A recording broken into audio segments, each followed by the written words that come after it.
Welcome back. Up next will be some key motions lawmakers in the House of Representatives considered, motions that focus on the banking sector. During the week, the House of Representatives considered a motion calling for an investigation into illegal and indiscriminate automated teller machines charges by commercial banks in the country. Speaking on the motion, which was supported by most lawmakers, the House observed that the banks are not complying with the directive of the Central Bank of Nigeria on ATM withdrawals. Lawmakers also wonder why the banks are not being penalized and sanctioned for these illegal practices. The Committee on Banking and Currency is expected to report back to the House in 4 weeks. The House observed that commercial banks charge customers 65 naira for every single cash withdrawal made in automated teller machines domiciled in other banks. Also observed that these illegal charges from every cash withdrawal is an indirect measure applied by banks to shortchange customers who use other banks' automated teller machines. Note that these illegal charges by banks is a flagrant abuse of the CBN directive that 65 naira deductions start to apply from the fourth transaction withdrawal on other banks' ATM in a month. My concern is the CBN saying they are not aware of these practices? Is this what the CBN are telling us? Or is it that there are banks that are sacrosanct and cannot be penalized? And in a bid to find a way of stabilizing the foreign exchange market in Nigeria, an ad hoc committee of the House of Representatives is to meet with the Central Bank of Nigeria, banks and other establishments operating in the sector. This is one of the resolutions reached by lawmakers when considering a motion on the lingering scarcity of foreign exchange in the country. The House also mandated the committee to note the establishments that have obtained foreign exchange at subsidized rates from the central bank and how the funds were spent. The committee is to report back in 4 weeks' time. The House, aware of the lingering scarcity of foreign exchange in the country's forex market, which has continued to weaken the naira to the point of it is exchanging above 400 naira to a dollar. Note that the continuous weakening of the naira against the dollar and other foreign currencies has affected the cost of goods, services, production, and has consequently made life more difficult for most Nigerians. One of the main reasons why the dollar keeps on rising is, number one, commercial banks, Mr. Speaker, have been involved in a lot of round tripping. Basically, they get this money, they get this foreign exchange at the bank rate, which is 197, and they bring it out to the parallel market and sell it at which the gap is tremendous.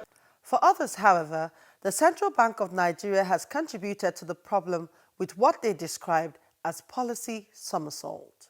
Since the liberalization of our foreign exchange market since 1987, it has been bedeviled by high level of corruption and incompetence. The House of Representatives says there is an urgent need to address the alarming rate of maternal mortality in Nigeria. This position followed a debate on a motion raised by Rep. Aisha Duku, which noted that Nigeria has one of the highest maternal mortality rates in the world. The motion was supported by most lawmakers, and the executive has been urged to take necessary steps to improve maternal and child health in Nigeria. Governments at all levels are also being encouraged to make qualitative antenatal care free and accessible at primary, secondary and tertiary health facilities. Worried that the likelihood of a woman dying during pregnancy and childbirth in Nigeria is reported at 1 in 13 cases and is higher in women living in rural areas and poorer communities. Also worried by the claim that Nigeria is the next country after India with the highest maternal mortality rate in the world.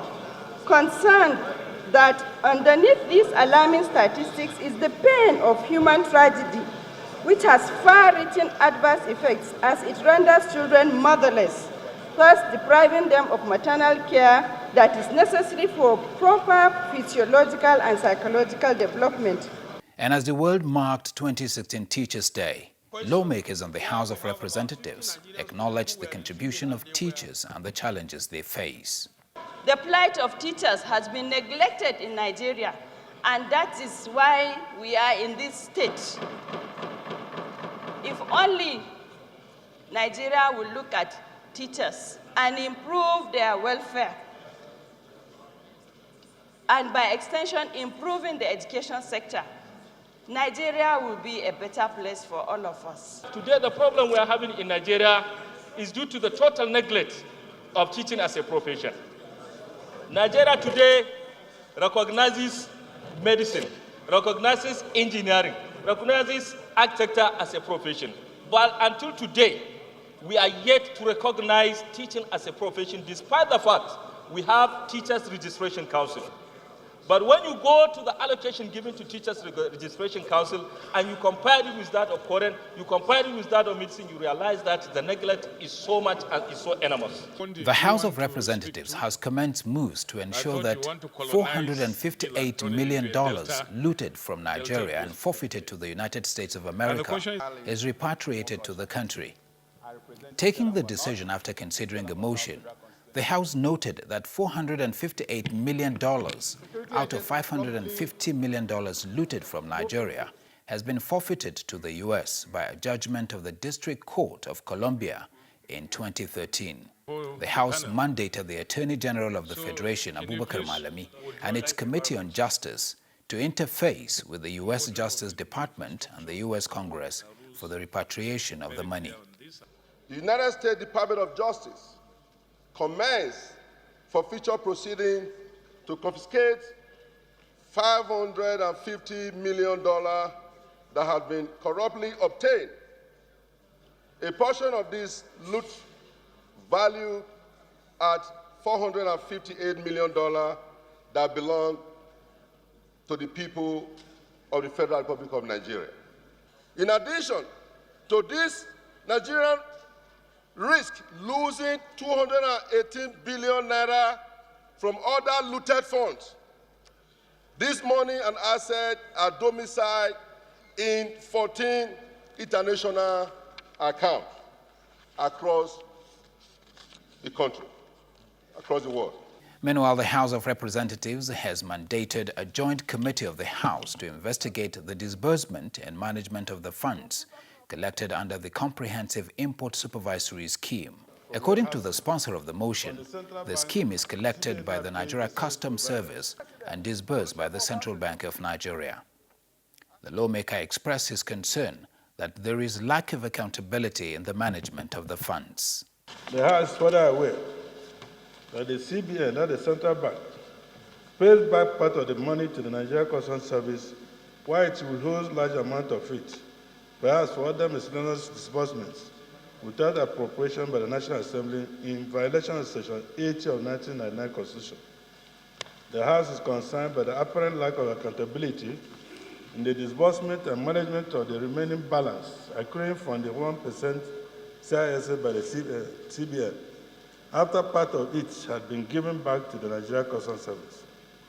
The House resolved to mandate the committees on customs and excise, banking and currency, and finance to investigate the disbursement and management of the funds and report back to the House within 6 weeks for further legislative action. Well, there you have it. Just some of the key decisions lawmakers arrived at this week. Now, in the coming week, lawmakers will be expected to commence work on the medium-term expenditure framework, which has been transmitted to the National Assembly by President Muhammadu Buhari. That is the first step in the process towards passing the annual budget. That means the clock starts ticking now while we wait to see whether or not the 2017 budget will be passed before the end of the year. Hopefully, it will be worth the wait. But for now, it's goodbye until next week. Thanks for being there. I'm Lanre Lasese. Take care.